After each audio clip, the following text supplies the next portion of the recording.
शौक जो छोटे छोटे सपने के पूरे होने का एहसास देती है। शौक जो इस भागती दौड़ती जिंदगी में राहत की सांस देती है। शौक जो आने वाले कल से लड़ने की हिम्मत का एहसास देती है। शौक छोटे हो सकते हैं लेकिन यह है बड़ी चीज। उम्र को हराना है तो शौक को जिंदा रखें। इस कड़ी में आइए आज हम मुलाकात कर रहे हैं RKDF यूनिवर्सिटी के रजिस्ट्रार अमित कुमार पांडे से और उनसे जानते हैं उनके शौक के बारे में। तो आपको किस चीज़ का शौक है और ये शौक कैसे, कब और आप तक पहुंचा, ये बताइए। देखिए, मुझे दो तरीके का शौक़ है। मैं पहले खेलता भी था और मैं स्टेट प्लेयर भी रहा बैडमिंटन में। साथ में मुझे कुकिंग का काफ़ी शौक़ है। अभी तो स्पोर्ट्स में बहुत ज़्यादा परफॉर्म नहीं कर पाता हूँ, लेकिन हाँ, अभी भी मेरी जो शौक़ ज़िंदा है वो है कुकिंग की। कारण ये रहा कि बहुत साल तक मैं हॉस्टल में रहा और हॉस्टल में रहते रहते क्योंकि मजबूरी थी खाना बनाने की, एक ही प्रकार के खाना खाने में बार बार वो टेस्ट नहीं आ पा रहा था, जिससे मैंने कुकिंग सीखी और वो कब सीखते सीखते कब मेरे शौक़ में कन्वर्ट हो गई मुझे भी पता नहीं चला। आज ऐसा वक्त है, आज का समय ऐसा है, जो आप खाना चाहें वो आपके मोबाइल पर ऐप है, आराम से ऑर्डर करें और आप तक पहुंच जाती है। लेकिन वो ऐसी कौन सी चीज़ है जो आपको खुद बना के खाने में जो आनंद है वो ऑनलाइन ऑर्डर से नहीं है? वो जो समय लगता है, जो ड्यूरेशन है कुकिंग का और कुकिंग कंप्लीट होने का, वो जो सेटिस्फैक्शन है, उस बारे में थोड़ा सा अगर समझा पाएँ। देखिए, वो बात ऐसी है कि आप रेडीमेड मंगा के और अपने शौक़ को पूरा नहीं कर सकते हैं। जब मैं कुछ कुकिंग करता हूँ तो जब कुकर में सीटी का इंतज़ार करता हूँ कि ये निकले और रिलीज़ हो और हम सब खाएं उसको। इसी प्रकार जब हम लोग हॉस्टल में थे, बहुत भूख लगती थी, तो हम लोगों को इंतज़ार करते थे कि लास्ट में कब ये सीटी कंप्लीट हो जाएगी और ये निकलेगी और इसके बाद हम लोग खाना शुरू करेंगे।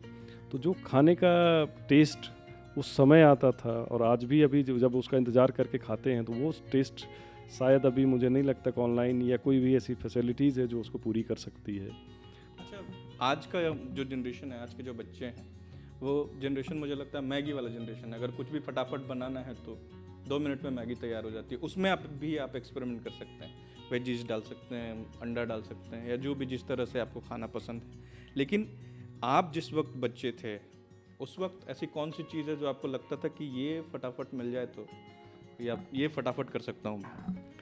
देखिए, अभी तो मैगी ने अपना एक प्लेस ले लिया है। उस समय हम फटाफट खिचड़ी बनाते थे और जिसमें सब कुछ मिक्स करते थे। क्लास रहती थी और फटाफट 15 मिनट का टाइम होता था। जितनी देर में हम लोग नहाने जाते थे उसको गैस पे चढ़ाते थे और इंतज़ार करके आते थे कि भाई जैसे ये होगा 15 मिनट का टाइम है, 15 मिनट में हम इसको खाना खा लेंगे। थोड़ा वो जो गरम गरम का एहसास होता था और जल्दी से कभी कभी मुंह भी जल जाता था, तो वो जो एहसास था अब वो मैगी ने ले लिया है। मैगी में वेजिटेबल्स भी आ गए हैं, अपने अपने तरीके से उसको बनाया जाने लगा है। आपको अपनी माँ के बनाए का ऐसा कौन सी डिश है माँ जो बनाती थी, हर बार खिलाती थी, वो स्वाद जो आप मिस करते हो और कभी कोशिश की हो कि उन जैसा थोड़ा सा भी 10% भी बना सकें? देखिए, जहाँ तक मेरी माँ की बात है तो मैं हॉस्टल में रहा और उस समय पे मुझे मटर बहुत पसंद थी। आज मटर का सीज़न भी है। मटर की एक सब्ज़ी बनाई जाती है जिसमें करी बनाते हैं, उसको करी की सब्ज़ी होती है। हमारे यहाँ पे उसको उस समय निमोना बोलते थे।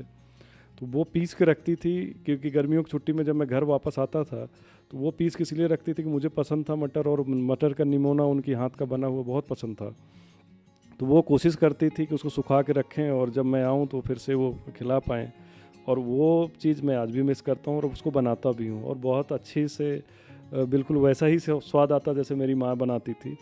अच्छा, जब हम शौक पे बात कर रहे हैं तो आप अगर जो भी दर्शक इस वक्त देख रहे हैं उन्हें ये समझा सकें कि एक तो सभी को काम का प्रेशर है और ये जो शौक है, छोटे छोटे जो आपकी इच्छाएं हैं, वो किस तरह आपको इतनी ताकत देती हैं कि वो शौक पूरा करने के बाद आप बाकी के चैलेंजेस कंप्लीट कर सकते हैं, चाहे वो आपको प्रोफेशनली जो मिल रहे हैं वो काम वो पूरा कर सकते हैं? देखिए, मुझे जहाँ तक एहसास होता है कि आजकल के जो यूथ हैं वो जो डिप्रेशन वगैरह में जाने की बहुत सारी प्रॉब्लम्स झेल रहे हैं। आज मानसिक रूप से काफ़ी दबाव तो है, क्योंकि काम का काफ़ी प्रेशर रहता है, लेकिन काम को सिस्टमेटिक करते हुए उस प्रेशर लेने में युवाओं को ये भी सोचना चाहिए कि जो हम प्रेशर लेके अगर हम डिप्रेशन में जाएंगे या बैठे रहेंगे उससे कोई सल्यूशन नहीं होने वाला। टाइम निकालना चाहिए चीज़ों को भूलने के लिए और अपनी लाइफ की तरफ देखने के लिए। जैसे मैंने कहा कि आज आपके साथ हमारी मेमोरी रिकॉल हुई है कि हम हॉस्टल की लाइफ को फिर एक बार रिकॉल कर पाए, लेकिन हम हर सैटरडे और संडे को खुद सेल्फ में कुकिंग करते हैं और मुझे जो खुशी मिलती है, इसलिए नहीं कि हमें किसी को खिलाना है, किसी को कुछ करना, कुकिंग करके खुद खाते हैं, जो मुझे एहसास होता है, जो अच्छा एक टाइम निकल पाता है खुद से खुद को देखने का जो तरीका है खाने के माध्यम से, वो हर किसी को अपना एक निकालना चाहिए। आजकल यूथ जो है जितना टाइम मिलता है मोबाइल पे म्यूज़िक सुनने में निकाल देते हैं, कुछ करने में। उसी तरीके से आप जो और आपको पसंद है वो चीज़ें करें। जैसे मेरे बहुत सारे ऐसे फ्रेंड्स हैं जो आज 40 साल 35 साल 30 साल इस तरीके के हमारे फ्रेंड्स हैं। वो लोग क्रिकेट खेलते हैं, एवरी संडे सैटरडे वो ग्राउंड जाते हैं, क्रिकेट खेलते हैं, कोई बैडमिंटन खेलता है, तो वो अपने शौक को पूरा कर रहे हैं। जब खाने की बात होगी और खाना नहीं होगा तो बात अधूरी रह जाएगी। तो आप हमें कुछ बना के दिखाएं और हम भी देखें कि कितनी स्किल है आप में। तो कहाँ चल सकते हैं हम इस बार? आइए हम अपने यहाँ पे इंस्टीट्यूट के किचन में आपको ले चलते हैं और मैं आपको आज वेजिटेबल सूप जो है बनाता हूँ और आपको मैं पिलवाता हूँ। वेजिटेबल्स हैं जो आपके सामने हैं, इसको मैं रेडी कर रहा हूँ, अभी चॉपिंग कर रहा हूँ। चॉपिंग के बाद हम इसको थोड़ा फ्राई करेंगे, उसमें थोड़ा वाटर मिक्स करेंगे, देन कुछ और इंग्रेडिएंट हैं जो इनको मिक्स करके हम लोग इसको एक अच्छा सूप बनाएंगे। वैसे ये कहा जाता है कि मर्द के दिल का रास्ता जो है वो पेट से होके जाता है। तो जब आप खाना बनाना जानते हैं तो कई बार घर में अगर नमक कम हो, हल्दी ज़्यादा हो या तीखा हो, तो वो हिम्मत कर पाते हैं आप कहने की कि अच्छा सुनो ये थोड़ा सा इस तरह बनता ना तो बेहतर था। देखिए, मैं भी भारत का ही मर्द हूँ और जैसे हाल सारे भारत के मर्दों का वैसा मेरा भी है। बिल्कुल नहीं कह पाते, थोड़ी और तारीफ़ करनी पड़ती है कि आपने अच्छा बनाया है और अच्छा हम इसको नेक्स्ट टाइम बनाने के ऐसा कुछ बोलने की कोशिश करते हैं पर बोल नहीं पाते एग्जैक्ट। तारीफ़ मिली है कभी दूसरी तरफ से कि ये सही है, मतलब ये मुझे सीखना चाहिए, इस तरह का कुछ अब तारीफ़ में आपकी कहा गया हो कभी?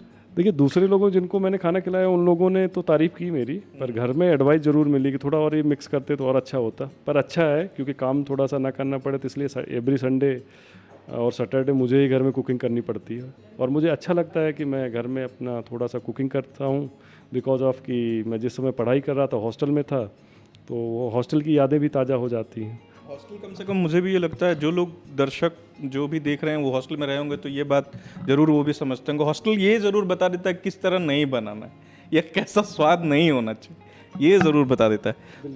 कहा जाता है कि ज़्यादातर शेफ़ जो हैं वो पुरुष ही तो हैं, ज़्यादातर जगह यही हैं, लेकिन महिलाएं जिस तरह घर में खाना बना रही हैं, अंत में जो शेफ़ पुरुष है वो भी घर जाके अपनी बीवी के हाथ का या माँ के हाथ का ही खा रहा है। देखिए, हम लोग होटल इंस्टीट्यूट ऑपरेट कर रहे हैं। हम लोगों को पता कि यहाँ के बहुत सारे स्टूडेंट्स जो है दूसरी जगह जाके कहीं मास्टर शेफ़ बन रहे हैं। मेरे यहाँ की जो मास्टर शेफ़ हैं वो खुद लेडीज़ हैं और हम लोग हर समय ये कोशिश करते हैं कि भाई अपने घर पे जाके नॉर्मल खाना खाएंगे जो रूटीन में डेली खा सकते हैं। होटल में कोई 1 दिन 2 दिन या 3 दिन 4 दिन खा सकता है, इससे ज़्यादा तो उनको भी पता है कि भाई, तो जो मेल पर्सनस हैं वो मोस्टली टाइम अपने हाथ का जो खाना बनाते हैं 2-3 दिन 4 दिन अच्छा लगता है, पर रेगुलर में तो महिलाएं ही आगे। प्रभातखबर.com, विश्वास वही, रफ्तार नहीं।